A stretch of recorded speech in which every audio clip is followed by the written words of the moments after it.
Certains pays se sont engagés pour mieux impliquer les femmes dans le processus politique et le processus de paix, conformément à la résolution 1325 du Conseil de sécurité des Nations Unies. C'est dans cette optique que l'ex-présidente centrafricaine, Mme Samba Panza, et ex-secrétaire exécutif de la Conférence internationale sur la région des Grands Lacs, est en visite au Burundi pour s'enquérir de la situation d'état d'avancement de ce processus. Suivez. Son Excellence Catherine de Samba, quelle mission vous amène au Burundi? Écoutez, déjà l'année dernière, nous avons au niveau du comité consultatif de la plateforme des femmes pour la région des Grands Lacs, en partenariat avec l'Union africaine, avec la conférence internationale pour la région des Grands Lacs, avec le bureau de l'envoyé spécial du secrétaire général des Nations Unies pour la région des Grands Lacs, avec l'envoyé spécial des femmes auprès de l'Union africaine pour les questions de paix et sécurité, nous avions organisé une mission de solidarité dans un certain nombre de pays en conflit dans notre région. Nous avions décidé donc d'aller en mission de solidarité au Burundi, en République démocratique du Congo, en République centrafricaine, au Soudan du Sud. Et nous avons décidé de faire un suivi de ces missions. Donc la mission que je conduis aujourd'hui est une mission de suivi de ces actions que nous avions menées l'année dernière. Pourquoi une mission de suivi? C'est que lors de ces missions, un certain nombre de recommandations avaient été formulées, notamment au niveau du Burundi.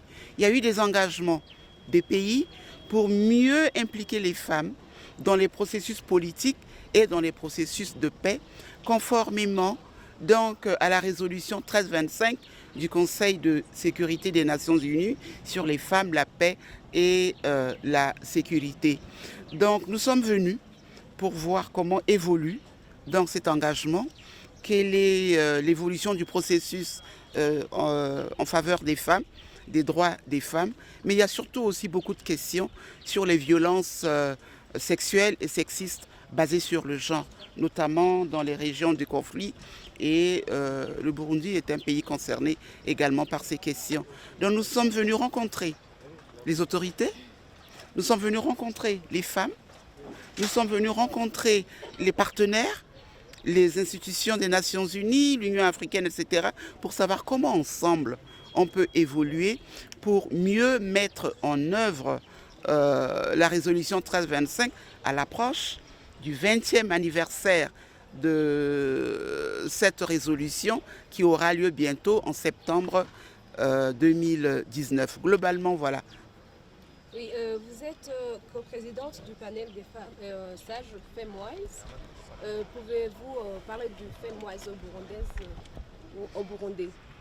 Je suis coprésidente du réseau des femmes de l'Union africaine pour la prévention des conflits et la médiation. C'est un réseau qui avait été mis en place en 2017 par les chefs d'État africains qui ont estimé qu'il était important d'impliquer davantage les femmes dans les processus de prévention de conflits en Afrique et dans la médiation. Et donc ce réseau, depuis qu'elle a été mise en place, a essayé d'abord de se faire connaître, ensuite d'avoir beaucoup d'adhésion de femmes, ensuite de former les femmes, ce qui est important, à la médiation et à la prévention des conflits. Donc nous avons des activités au niveau de l'Afrique, mais nous avons également des activités à l'international où nous travaillons en partenariat avec d'autres réseaux régionaux des femmes qui existent au nord, en Asie, dans la région du Commonwealth, etc. Donc voilà, c'est un réseau qui se met en place, c'est une plateforme où les femmes peuvent valablement participer également aux efforts de paix et de médiation en Afrique. Y aurait-il des projets de FemWise au Burundi? Il n'y a pas encore de projet de FemWise au Burundi, mais il y a au moins 25 femmes qui sont membres de FemWise. Et avec ces femmes burundaises, membres du FemWise, nous allons essayer de mener un certain nombre d'actions.